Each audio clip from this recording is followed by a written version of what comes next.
মীনা দেবী ও 1 বছরের কন্যা তারা এই ছোট্ট সুখের সংসার নিয়েই কল্যাণীতে শান্তিপূর্ণ জীবনযাপন করছিলেন মিস্টার সমর গায়েন। একদিন ছুটির সকালে সপরিবারে তিনি দমদমে এক আত্মীয়ের বাড়িতে বেড়াতে যান। সন্ধ্যের দিকে বাড়ি ফেরার সময় ওলা অ্যাপ থেকে একটি ক্যাব বুক করা হলো। যে ট্যাক্সি চালক গাড়ি নিয়ে এলো তার নাম রমেন্দ্রনাথ সান্যাল। প্রথম দেখাতেই লোকটিকে কিছুটা ছিটগ্রস্ত বলে মনে হয়। কথা বলার ধরন, চোখের চাহনি সব মিলিয়ে অস্বস্তিকর। কিছুদূর যাওয়ার পর যখন তাকে সাবধানে ধীরে গাড়ি চালাতে বলা হলো, সে হেসে অদ্ভুত এক কথা বলল, জীবনের আর কি দাম আছে, এই আছি এই নেই, এসব নিয়ে ভেবে কি হবে। এই কথা বলেই সে অন্য গাড়িগুলোকে পাশ কাটিয়ে বেপরোয়াভাবে ছুটতে লাগল। ভয় পেয়ে সমরবাবু সঙ্গে সঙ্গে গাড়ি থামাতে বললেন। স্ত্রী ও শিশুকন্যাকে নিয়ে নেমে পড়লেন। নামার আগে রমেন্দ্রনাথের ফোন নম্বর চেয়ে নিয়ে ওলা কর্তৃপক্ষকে পুরো বিষয়টি জানিয়ে দিলেন। এরপর অন্য একটি ক্যাব ডেকে নিরাপদে বাড়ি ফিরলেন। ওলা কর্তৃপক্ষ বিষয়টি গুরুত্ব দিয়ে দেখে। রমেন্দ্রনাথকে তিরস্কার করা হয় এবং শেষ পর্যন্ত তাকে চাকরি থেকে বরখাস্ত করা হয়। এখানেই ঘটনাটা শেষ হওয়া উচিত ছিল, কিন্তু ভাগ্যের নির্মম পরিহাসে এখান থেকেই শুরু হয় এক অভাবনীয় ও মর্মান্তিক অধ্যায়। চাকরি চলে যাওয়ার পর থেকে রমেন্দ্রনাথ সমরবাবুর বিরুদ্ধে তীব্র ক্ষোভ পুষে রাখে। কিভাবে যেন সে তাদের ঠিকানা জোগাড় করে। এক ছুটির দিনে দুপুরবেলায় হঠাৎ করেই সে সমরবাবুর বাড়িতে হাজির হয়। দরজা খুলে মীনা দেবী তাকে দেখে চমকে ওঠেন। রমেন প্রথমে একটা স্বাভাবিক কথা বলে, তারপর জোর করেই ঘরের ভিতরে ঢুকে পড়ে। সে সমরবাবুর সঙ্গে বোঝাপড়া করতে চায়। তখন সমরবাবু ভিতরের ঘরে ছিলেন। মীনা দেবী বাধা দিতে গেলে আচমকাই রমেন পকেট থেকে একটি হাতুড়ি বের করে সোজা তার মাথায় আঘাত করে। মীনা দেবীর চিৎকারে সমরবাবু দৌড়ে বাইরে এসে দেখেন রমেন একের পর এক আঘাত করে চলেছে। ঘর জুড়ে রক্ত ছড়িয়ে পড়ছে। চোখের সামনে স্ত্রীকে এভাবে মরতে দেখে সমরবাবু দিশেহারা হয়ে পড়েন। ড্রয়ার থেকে লাইসেন্সপ্রাপ্ত রিভলভারটি বের করে রমেনের মাথা লক্ষ্য করে পরপর 2 বার ট্রিগার টিপে দেন। এরপরই তিনি অ্যাম্বুলেন্স ও থানায় ফোন করে পুরো ঘটনার খবর দেন। অ্যাম্বুলেন্স এসে রক্তাক্ত অবস্থায় 2 দেহ নিয়ে যায়। কিন্তু হাসপাতালে পৌঁছানোর আগেই ডাক্তারবাবু জানিয়ে দেন দুজনেরই মৃত্যু হয়েছে। রমেনেন্দ্রনাথকে অনিচ্ছাকৃতভাবে খুন করার অভিযোগে সমরবাবুকে গ্রেপ্তার করা হয়। পরে তিনি জামিনে মুক্তি পান। এদিকে সমাজ মাধ্যমে ঝড় ওঠে। স্ত্রীর খুনিকে মেরে ফেলার জন্য সমরবাবুর পক্ষেই একের পর এক ফেসবুক পোস্ট আসতে থাকে। অনেকেই আরও এক ধাপ এগিয়ে বিনা শর্তে তাকে মুক্তি দেওয়ার দাবিও তোলে।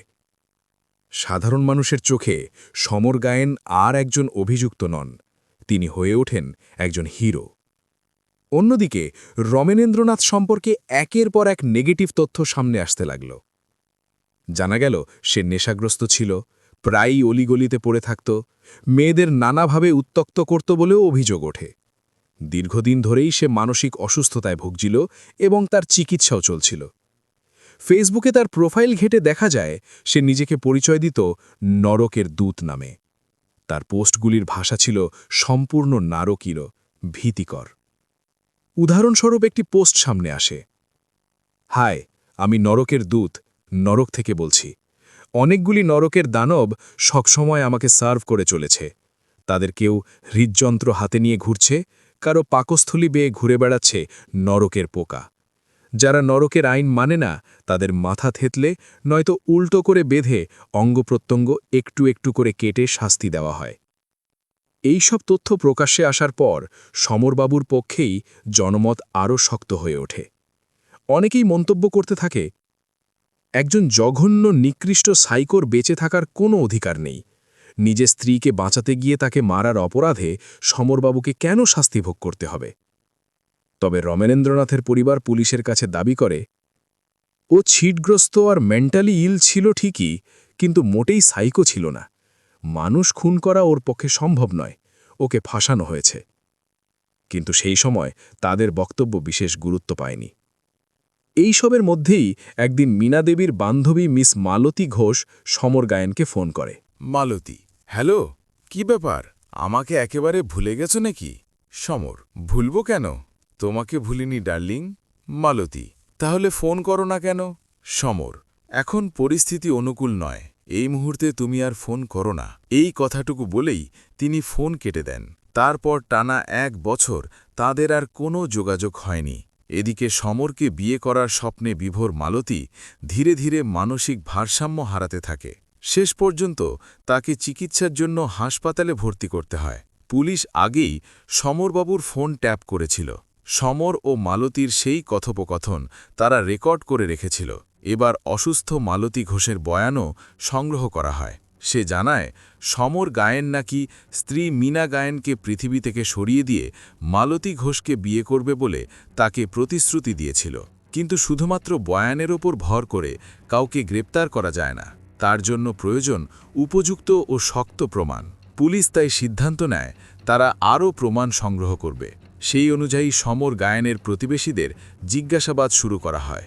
একজন প্রতিবেশী জানালেন তিনি 2টি গুলির আওয়াজ পেয়েছিলেন ঠিকই, কিন্তু 2টি আওয়াজ একসঙ্গে নয়। প্রথম গুলির শব্দ শোনার প্রায় 5 মিনিট পরে দ্বিতীয় গুলির আওয়াজ পান তিনি। এই তথ্য থেকেই সমরবাবুর বয়ানের একটি মারাত্মক ফাঁক ধীরে ধীরে সামনে আসতে থাকে, যা প্রথমে কারও চোখে পড়েনি। সমরবাবুর বক্তব্য অনুযায়ী তিনি স্ত্রীর চিৎকার শুনে ভিতরের ঘর থেকে ছুটে এসে দেখেন রমনেন্দ্রনাথ হাতুড়ি দিয়ে মীনা দেবীর মাথায় আঘাত করছে। তখন তিনি পিছন দিক থেকে গুলি করেন। কিন্তু ফরেনসিক রিপোর্ট বলছে অন্য কথা।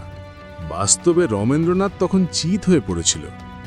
পুলিশের স্পেশাল বিভাগের অফিসাররা সমরবাবুর বয়ান অনুযায়ী ঘটনার পুনর্নির্মাণ করে দেখান। তাতেই পরিষ্কার হয়ে যায় যে জায়গায় মীনা দেবীর মৃতদেহ পাওয়া গিয়েছিল ঠিক সেখানে তার মৃত্যু হয়নি, কারণ মাথায় হাতুড়ির আঘাত লাগলে রক্তের ছিটা দেওয়ালের নিচের দিকে পড়ার কথা, অথচ এখানে রক্তের দাগ ছিল দেওয়ালের অনেক উপরের দিকে। তদন্তে আরও একটি গুরুত্বপূর্ণ তথ্য উঠে আসে। সমরবাবুর ফোন কল হিস্ট্রি খতিয়ে দেখে জানা যায় ঘটনার দিন সকালে তিনি রমেন্দ্রনাথকে একটি ফোন করেছিলেন। সবকটি সূত্র একসঙ্গে মিলিয়ে থানার ইন্সপেক্টর চঞ্চল হাজরার কাছে পুরো ছবিটা পরিষ্কার হয়ে যায়। তিনি সঙ্গে সঙ্গে একজন এসআই ও কয়েকজন কনস্টেবলকে পাঠান সমরবাবুকে গ্রেপ্তার করে আনার জন্য। থানার বাইরে জিপ এসে থামতেই একটি পরিচিত কণ্ঠ শোনা যায়। আপনারা এভাবে আমাকে তুলে আনতে পারেন না, আমি তো ঘটনার শিকার মাত্র। ইন্সপেক্টর ঠান্ডা গলায় বললেন, হ্যাঁ, সত্যিই আপনার মতো একজন গণ্যমান্য ব্যক্তিকে এভাবে থানায় তুলে আনা উচিত হয়নি সমরবাবু। সমরবাবু বিরক্ত হয়ে বললেন, তাহলে এসবের মানে কি? কেন আমাকে হেনস্থা করছেন? আমি আপনাদের বিরুদ্ধে আদালতে যাব। ইন্সপেক্টর সামান্য হেসে বললেন, তা আপনি যেতেই পারেন সমরবাবু, আপনি তো ভাগ্যবান। সমরবাবু বিস্মিত হয়ে চেঁচিয়ে উঠলেন, কি যাতা বলছেন? আমি কেন ভাগ্যবান হব? ইন্সপেক্টর এবার ধীরে কিন্তু ধারালো স্বরে বললেন, স্ত্রীর বান্ধবীকে বিয়ের প্রতিশ্রুতি দিয়ে স্ত্রীকে মারার চক্রান্ত করেছিলেন আপনি, কিন্তু কিভাবে মারলে কেউ টের পাবে না, যাতে সাপও মরে আবার লাঠিও না ভাঙে, সেই পরিকল্পনাই করেছিলেন। আত্মীয়ের বাড়ি থেকে ফেরার পথে হঠাৎ করেই পেয়ে গেলেন উপযুক্ত লোক, রমেন্দ্রনাথ। একদিকে খ্যাপাটে, তার ওপর মানসিক রোগী। একে ভিকটিম বনালে আপনার স্বার্থ চরিতার্থ হয়, তাই তার ফোন নম্বর আলাদা করে রেখে দিয়েছিলেন। ঘটনার দিন সকালে তাকে ফোন করে দুপুরে আসতে বললেন। তার চাকরি আগেই চলে গিয়েছিল। আপনার ফোন পেয়ে সে ভেবেছিল আপনি হয়তো কোনো নতুন চাকরির ব্যবস্থা করে দেবেন। রমেন আসতেই কথার ফাঁকে আপনি পকেট থেকে রিভলভারটা বের করে তার মাথায় গুলি করলেন। গুলির শব্দে আপনার স্ত্রী মীনা দেবী মেয়ের ঘর থেকে ছুটে বেরিয়ে এলেন। দরজায় বেড়াতেই আপনি কোনো কথা না বলে তার মাথায় পরপর হাতুড়ির ঘা মারতে শুরু করলেন। কয়েক মুহূর্তের মধ্যেই তিনি নিস্তেজ হয়ে মেঝেতে লুটিয়ে পড়লেন। সবকিছু যেন আগে থেকেই ঠিক করা ছিল। আপনি শান্ত গলায় থানা আর অ্যাম্বুলেন্সে ফোন করে ঘটনার বর্ণনা দিলেন। কিন্তু তখনও রমেনের বুক ওঠানামা করছিল। সেটা চুকে পড়তেই আপনি আবার রিভলভার তুললেন, দ্বিতীয়বার গুলি করলেন। তবে এবার সে চিত হয়ে পড়েছিল। তাড়াহুড়োয় আপনি সেই খুঁটিটা খেয়ালই করেননি। এর মধ্যেই লোকজন জড়ো হয়ে গেল। আপনি নিশ্চিত ছিলেন দুজনেই আর বাঁচবে না, তাই আপনার বানানো গল্পের প্রতিবাদ করার মতো কেউ থাকবে না। স্ত্রীকে বাঁচাতে গিয়ে আত্মরক্ষার খুন, এই গল্পে শাস্তিটা খুব বেশি হবে না কি, তাই তো সমরবাবু? সমরবাবু হচকচিয়ে উঠে বললেন, কি আজেবাজে বলছেন আপনি? আমি কেন এমন কাজ করতে যাব? স্ত্রীর বান্ধবীকে বিয়ে করতে হলে অনেক আগেই করতে পারতাম, এতদিন অপেক্ষা করব কেন?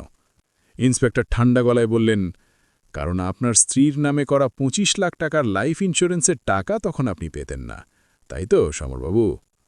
সমরবাবু কিছু বলতে গিয়েও থেমে গেলেন।